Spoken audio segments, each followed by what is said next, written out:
I was really into quiet, and it was like I was up a lot at night, so there was like kind of a dark kind of vibe to it, right? And we moved to this place that was very, very small town, right? So being able to like represent that. I think music for me, every record I've done. Someone the other day says, "Wait a minute. So what you're saying to me here is that every record is like a corresponding statement to your emotional development." I'm like, "Of course. I've been saying that for 20 goddamn years, right?" So like. The reason, like when I sit down at the computer and start writing, what comes out is where I'm at, right? And it surprises me as much as anybody else. Like I remember, like the first riff I wrote for Key was it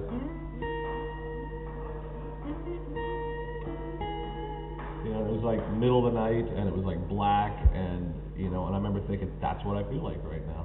And then when all of a sudden the riffs start coming, I'm just like, well, I guess that's where I'm at. The same thing with Addicted, I remember I got over a lot of the hang-ups on Key. I mean, every record is there to kind of like say, okay, well now that the record's out, I can kind of sit back and objectively look at it and say, okay, well you figured that out. Good. Next. What's next? And then when someone says, well, I really would be cool if you did another record like that, I'm going, yeah, but I figured it out.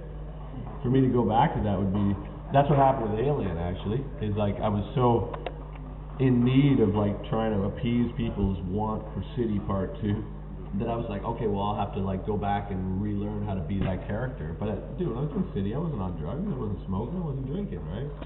But with Alien, I was like 15 years older, and it's like it doesn't come naturally. So I ended up just doing like a shit ton of drugs and drinking, and then I ended up making a paranoid record, right? I think it's a good record, but it's paranoid, right? And so I had a hard time getting out and touring it because after the fact, people are just like, well, why did you write that? And I'm like, well, it's actually a little embarrassing, but I was sitting in my basement drinking vodka,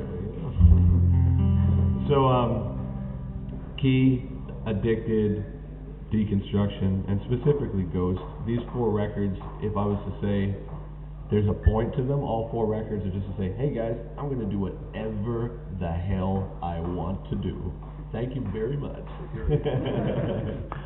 But and I mean, that's not even to be a dick, it's just that it's like, after years of people saying strapping, or Ocean Machine, or Terrier, or whatever, it's just like, I do what I do, and it's like, and I think as long as the music isn't lying to you, like honestly, then it's at least worth a listen, right? Because I'm not going to lie to you, so, except about that. Because I'm lying right now. Is that what you did to what?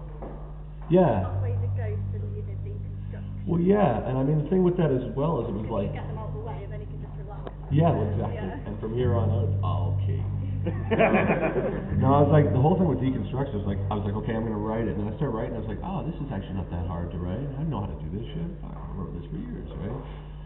But I'd find that I'd get to the point, like I was writing it, and it was like a nice summer day, and the kids doing cartwheels on the lawn, and and I feel really good, and Antiques Roadshow's on tonight, and I got a new bag of chips, and I'm like, I don't want to hear this crap. There's this one song, it's just like, and I'm just like, why do I want to hear this right now? This is actually really bugging me. So I'd turn it off, and I'd write Ghost, right? And then it would be like, and I'd be like, no, this is exactly it. So that moment that I had to work, right? Because, it's like, hey, you gotta work, right? But that moment was not spent with me, like, ruining the fact that I had to do something. It was like the music that fit that moment was on Ghost. And conversely, there was times when I was mixing Ghost, and I was like, money problems, and I'm like pissed at my wife, and, it's like she's pissed at me, and like, and I'm switching management, and it was like brutal, and I was just, mixing all this like, peace to you, and I'm just like, no. And I'd be like, all right, and I'd be like, okay. And so I could use that energy for Deconstruction, and it was like legit, right? But I guess the point of those 2 records is neither of them are accurate. They're both just like an example of extremes, right? But I think necessarily so, yeah. You did a Frank Sinatra cover? Yeah.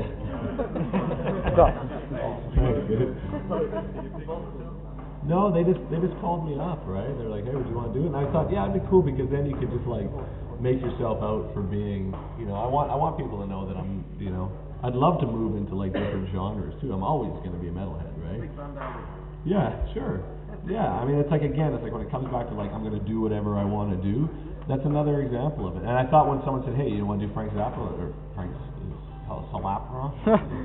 Frank Sinatra? I was like, yeah, because that way it's another way for me to say, oh, by the way, I'm a musician, and metal's a dynamic of music, right? But it's by no means is it like to the exclusion of everything else. And you know, when people listen to it to the exclusion of everything else, I'm thinking, no, it's cool, I get it, but there's a good chance that we wouldn't have much to talk about if we were hanging out, right? You know, it's like. I got some friends that roll out of bed and put on Emperor, and then it's Morbid Angel, and then it's like Annul the Thrack, and all these bands are awesome, right? But dude, first thing in the morning, I'll tell you what, man, I don't want to hear shit, you know? Yeah, hear something nice, right? Go ahead. In terms of like, you know, well, more specifically Canada, do you find like sort of the environment of like Canada? Yeah, well, like what I've seen, you know, I want to move there, you know, like want to move to the great. You know, it just seems so beautiful. It is, and I think it's like a lot of where you were raised too, right? I mean, you know, not to be a hippie about it, but I'm a Taurus, so I'm like pretty much like I like home, man. You know, I like comfort. I don't like change, right? But I mean, music and work and everything is like there's a lot of change and uncomfortable, you know, moments. But I mean that's part of the job, so it's like that's cool, right? But when I get home, you know, like Vancouver's basically a rainforest, right? And it's like green and wet and you know mountains and like bugs. And I mean, and I've grown up with that so much that it's like it's become such a part of my makeup that without it, like I moved to LA and I didn't write a thing for like 2 years. I was like, there's no inspiration here. I got nothing to write about. It's like. You know, I ended up writing like something that sounded like a Dawkins song from, you know, like 85, just because I was like, well, that's what's coming out of me here is like a bunch of cruddy riffs, right? You know, for a while there I was thinking, oh, I should get braces, right? Because, you know, I gotta look better, right? And I was like, man, this is, play the cards you dealt, man. You know what I mean? I could eat a piece of corn through a picket fence and I'm cool with that. Cool. Couple more questions. Like what we'll do is, we'll do. Oh, I was gonna say right there. We'll do a couple more questions, and then at the end, like we'll like sign whatever you want. We can hang out and like, you know, whatever you folks do when they hang out and they don't really know each other. Go ahead, man. The orchestral thing. How did that come about? I mean, are they in the phone book or? Well. What if they said no? Well, then I probably would have sulked, done that thing I said in the beginning where I lie on my back and kick myself. No, you know, it's like I figured, you know, Dimmu did it and Therion did it. I was like, yeah, I can do this, man. I'm sure it's all it's gonna take is just me, you know, mortgaging my house, right? So. No, it's cool. It's all good. So I called up Central Media. I was like, well, how do they do it? They said, well, this is the route that you go to, and this is how it works, and this is what it costs for like 2 hours, 4 hours, 6 hours, 8 hours. And I was like, you know, I've always wanted to do that. In all honesty, what I want to do in the future, especially with the Z squared thing, like this next thing, is I want to make something that's like intense, man. I want to make uncompromising, like middle finger music that's beautiful and like real. But I want to have the same production values as Ashley Simpson or the rest of that shit. You know what I mean? like seriously. So I used deconstruction, and we did it like, you know, sleeping on each other's couches, and we had the orchestra for 4 hours and getting them to sing about farts and cheeseburgers and things. And I was like, I'll do some masturbator. But my plan is like, if I could use it as a demo and say to somebody, say, look, you know, like this is what we did with like nothing. So if you give us like $2 million and a staff of people, you know what I mean, and like 700-foot inflatable Ziltoids moving over the you know, noodle cannons and all that shit. Like I got no problem. You know what's funny is like I always thought if you had like a ton of money, like what would you do? I would just use it just to be like a douche, right? Like, I was thinking the other day, like man, if you could make like a moat around a tour bus, if you had like infinite amounts of money, right? And then you could pay to like close off roads, and then you just go to the store to get milk. In your like in your moat bus. And I was like, there's that guy, what a douche. I remember I also had a friend, he was like I went to his house, he's in Seattle, and he's like, dude, you guys see this thing, man? I got out in my backyard, and he's got this lake, and he's like, I go out here every morning, no one's ever here, and it's this beautiful placid lake, and a big walkway, he sits with his coffee, and he's just sitting, I was like, if I had a lot of money, I would get this thing and I'd set it up that could be like a waterproof dome over a dog so that the dog wouldn't get hurt, of course. And then while he's sitting there, I just have the dog like rise up and then sink back down. Like, only do it once. You know, and he would just be like, dude, there was a dog. And he's like, oh, man. I mean, yeah, I'd be a menace if I were Well, yeah, I mean, I wrote all the music, and then I don't know notes, right? It's like, I've spent so many years in C tuning that, like, the rest of the band, like Brian and well, Brian, actually, but Dave and Ryan, and they're just like, they know music, right? So Dave would be like, well, when you play that C sharp, I'm like, whoa, what? Like the C sharp, I'm like, oh no, second fret. Right, okay, that's not even a C sharp, or first fret, right, okay. So it's like, I don't know that, but again, it's like when I sit down, I just kind of like go on autopilot, right? So I do it in MIDI, and then I send it to somebody who's like, can translate it to people who read, and then, you know, they take it from there, right? And I think, yeah, well, I'd love to, right? But the funny thing about it as well is it's like all of a sudden you get people who are just like, oh, what do you think, you're a composer? And I'm like, no, I'm just a jackass, but I'm not afraid to fail. Yeah, dude. It's like the same thing. It's like as soon as you start doing anything that's like out of the norm, it's like the immediate reaction from people is just like, well, you think you're doing something special? And it's like, no, I just really wanted to use an orchestra. And it's not like it's not like I'm a conductor or a like composer or anything. It's just I know what I want to hear, and it's like a Pro Tools plug-in with like 60 people that hate me. It's awesome. Yeah, go ahead.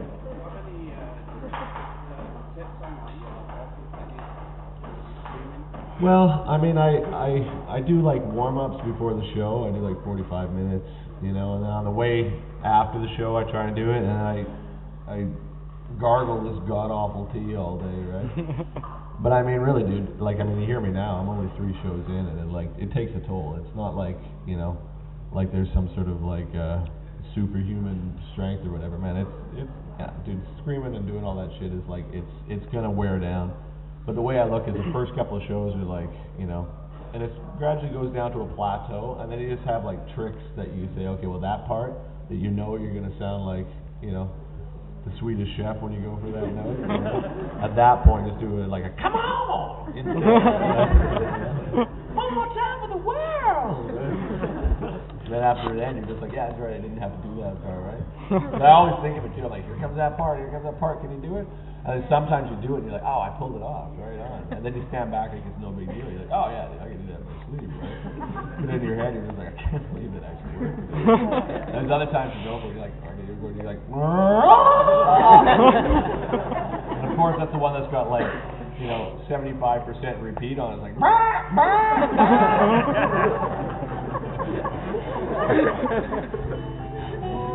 go ahead.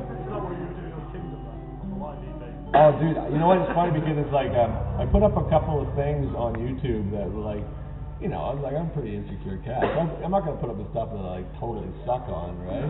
So I like scoured through an average show and found like 1 3-minute piece that was like kick ass, and I put it up, and the people were like, that guy's a great singer, right? But I really want to put up this other one. We did Hellfest last year. And like, dude, the Kingdom version I did on that, it seriously sounded like I got my balls caught in I kind of want to put up the board tape of that, just because then, you know, if you go to a show and it sounds like half decent, I think you're like, you're running pretty good, right? Go ahead. On the YouTube video, you got when the orchestra doing the masturbating, you don't look particularly impressed with the style. You get a lot of what kind of reactions do you get to this? The best part is in the song Pandemic, I've got all the sopranos saying, Pandemic, I farted. And they were like, Pandemic, I farted. And I was like, no, I'm really sorry, ladies, but could you really get more F on the fart? And they were okay with it, but this one lady was like bummed, man. She came in the back and she just gave me that look, just like that. I was like, oh, it's funny, right? Like, it's funny, right? You fart, don't you? Yeah, so I mean that was cool, and then there was a bunch of lines, right, like that the choir was having to do. There's this one dude that was just like, oh yeah, I'll sing that, no worries, right? But there's a couple ladies halfway through that were just like, this guy, man, like, I don't know, right? But I had to keep putting my head out every now and then, like, could you guys just, like, when you say masturbator, could you just maybe get a little bit more of the S there? You know? But I mean, again, it's like, you know, why not? Why not? You know, life's short, right? Like, shit. Are you keeping the we all rip off Mushugget line? Of course.